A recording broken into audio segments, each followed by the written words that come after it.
देखिए 12.6 पढ़ते हैं, जरा ध्यान से पढ़िए, देखो ध्यान से। लिखा है using the Bohr's model calculate the speed of electron in the hydrogen atom in the n is equal to 1, 2 and 3 level. पहला पार्ट ये हुआ जाकर। दूसरा है calculate the orbital period in each of the 3 levels. देखो पहली बात तो स्पीड का फार्मूला याद होना चाहिए। याद है स्पीड का फार्मूला? होता क्या है ये स्पीड? नहीं, अब याद है, किताब में सामने रखा, हम इसकी बात नहीं कर रहे हैं। ये फॉर्मूला इतना लंबा है कि इसको याद करने में बहुत अमिताभ से लंबाई बढ़ानी पड़ती है। ठीक है, तो इस फॉर्मूले को याद करने के लिए बेहतर ये है कि आप थोड़ा सा मेथड समझे। देखिए आप जानते हैं कि मान लेते हैं कोई भी इलेक्ट्रॉन, ये न्यूक्लियस है, उसके चारों ओर किसी भी ऑर्बिट में घूम रहा है। nth ऑर्बिट ये है। कौन सी ऑर्बिट है? ये है nth ऑर्बिट है। नहीं, हम इस फॉर्मूले को ये प्रूफ कर रहे हैं। ठीक है, तो अगर मैं मान लूं कि इसके ऑर्बिट का रेडियस r है और वो v वेलोसिटी से घूम रहा है, तो हमने कहा भाई मान लीजिए nth ऑर्बिट है और ये न्यूक्लियस है और ये मैं हाइड्रोजन एटम के बारे में बात कर रहा हूँ। फिलहाल हाइड्रोजन एटम के बारे में बात कर रहा हूँ। ठीक है, और ये इलेक्ट्रॉन चक्कर लगा रहा है, तो हम जानते हैं इसको चक्कर लगाने के लिए क्या चाहिए? सेंट्रीपिटल फोर्स चाहिए, mv²/r। और वो कहां से मिलने वाला है? वो मिलने वाला है इसका 1/4πε0। Q1 हो गया इलेक्ट्रॉन और ये हो गया प्रोटॉन अपान r²। एक r से एक r कट गया, तो mv² इज इक्वल टू, इसको फिलहाल k लिखे दे रहे हैं हम, ke²/r। ये हो गया नहीं हो गया?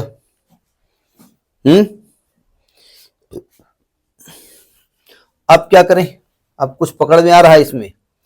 पकड़ में ये आ रहा है कि अगर ये nth ऑर्बिट में है तो बोर्ड साहब कहते हैं कि उसका जो एंगुलर मोमेंटम mvr है वो nh/2π होता है। पढ़ा है ना आपने?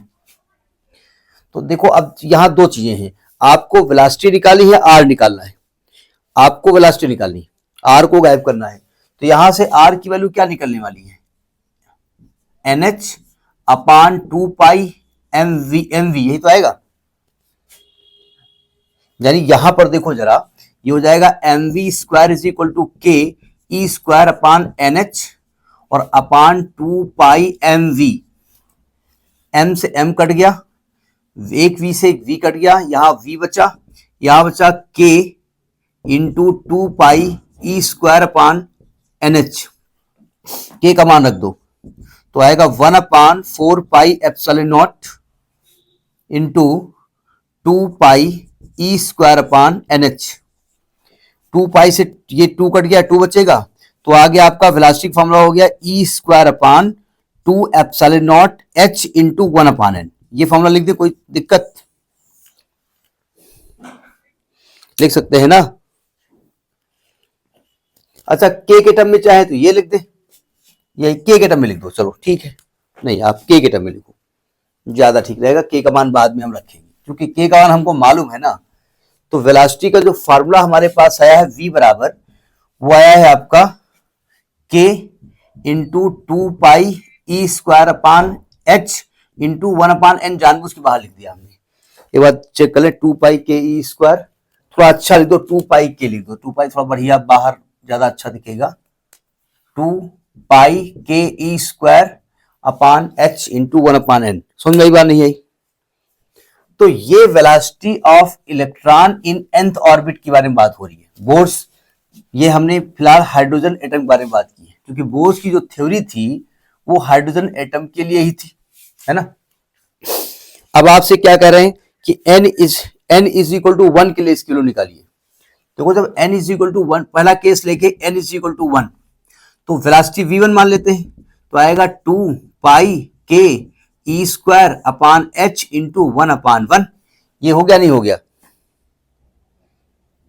अच्छा, एक चीज आप ध्यान से देखिएगा, हम फिलहाल इस पूरी वैल्यू को k मान रहे हैं, सॉरी v1 मान रहे हैं, ध्यान रखिएगा।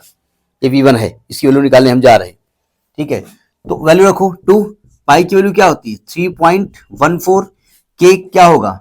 9 इंटू 10⁻9, e² 1.6 इंटू 10⁻−19 का होल स्क्वायर अपान h की वैल्यू आएगी 6.6 इंटू 10⁻34।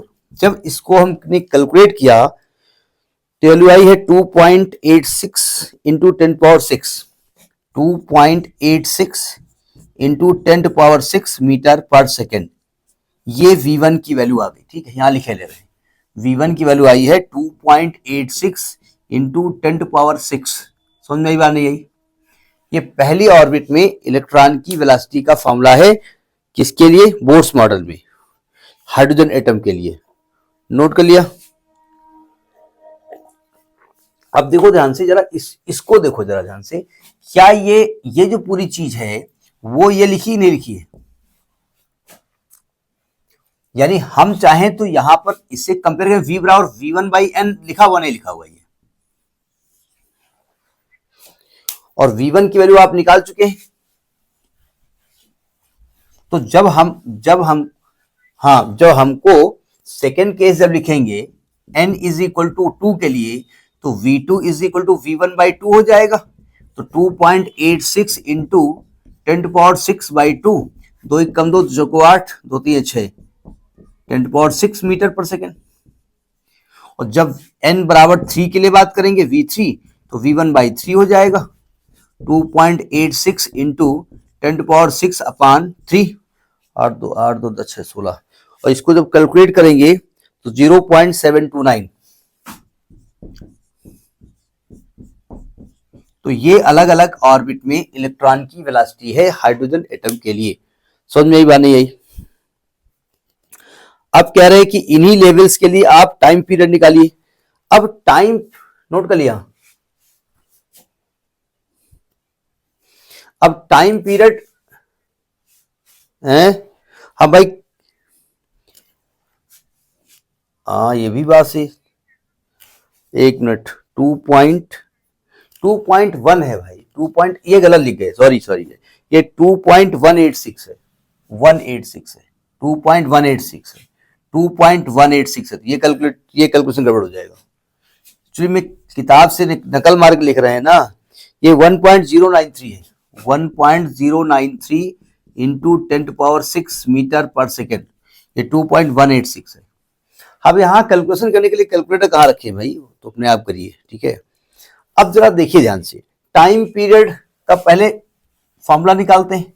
ठीक है, और देखिए जरा ध्यान से, जानबूझ के हमने उसको रब नहीं किया। फॉर टाइम पीरियड, पहले हम n इज इक्वल टू 1 के लिए बात करते हैं, फिर एक डायरेक्ट फॉर्मूला लिखेंगे। हर न्यूमेरिकल में फॉर्मूला प्रूफ कराना संभव नहीं है। देखो ध्यान से, अगर हम मान ही रहे हैं, ये न्यूक्लियस है हाइड्रोजन का, और ये पहली ऑर्बिट में इलेक्ट्रॉन चक्कर लगा रहा है, तो पहली ऑर्बिट में इलेक्ट्रॉन का वेलोसिटी v1 है, और मैं मान लेता हूं रेडियस r है। ठीक है, तो पहली ऑर्बिट में जो टाइम पीरियड अगर हमको निकालना हो t1, तो टाइम पीरियड का फॉर्मूला होता है टाइम बराबर डिस्टेंस अपॉन वेलोसिटी। ठीक है, जब हम बात करेंगे टाइम पीरियड की, तो डिस्टेंस होगा एक चक्कर में चली गई दूरी, मतलब 2πr अपॉन वेलोसिटी। अब देखो ध्यान से, वेलोसिटी v1 होगी, सावधान, 2 इंटू 3.14। हाइड्रोजन एटम के पहले ऑर्बिट की जो रेडियस है वो 0.53 एंगस्ट्रॉम बताई गई है, 0.53 एंगस्ट्रॉम इंटू 10 पावर -10, और वेलोसिटी आई है 2.186 इंटू 10 पावर 6। ठीक है, जब इसको कैलकुलेट किया तो 1.52 इंटू 10 पावर -16, 1.52 इंटू 10 पावर-16 सेकेंड, ये पहली ऑर्बिट का टाइम पीरियड है। ठीक है, हमने डायरेक्ट लिखा है, कैलकुलेशन अपने आप करिएगा। ठीक है, अब जैसे हमने इसके पहले वाले क्वेश्चन में पहली ऑर्बिट की वेलोसिटी और nth ऑर्बिट की वेलोसिटी को कोरिलेट किया था, उसी प्रकार से nth ऑर्बिट के टाइम पीरियड और पहली ऑर्बिट के टाइम पीरियड का ये फॉर्मूला होता है, Tn is equal to n³ T1। Proof इसको नहीं करने जा रहे। ठीक है, तो जब हम यहां पर सेकेंड ऑर्बिट के बारे में बात करेंगे, जब यहां बात करेंगे T2 के बारे में, तो 2³ इंटू T1, तो 2³ हो जाएगा 8, और T1 है 1.52 इंटू 10 पावर -16, तो इसको हमने कैलकुलेट किया तो वैल्यू आई है आपकी 1.22 इंटू 10⁻15 सेकेंड। और जब थर्ड आर्बिट्रेट की बात करेंगे तो 3 क्यूब आएगा, तो 3 त्रिकोणों 27 इंटू 1.52 इंटू 10⁻16। तो ये जब कैलकुलेशन किया हमने तो वैल्यू आई है 4.10 इंटू 10⁻15 सेकेंड। ये रिजल्ट हम प्रूफ नहीं करा रहे, ठीक है। अब न्यूमेरिकल में हर चीज प्रूफ संभव नहीं है। समझ में बात आई कि नहीं आई? तो ये आपका हो गया क्वेश्चन नंबर 12.6।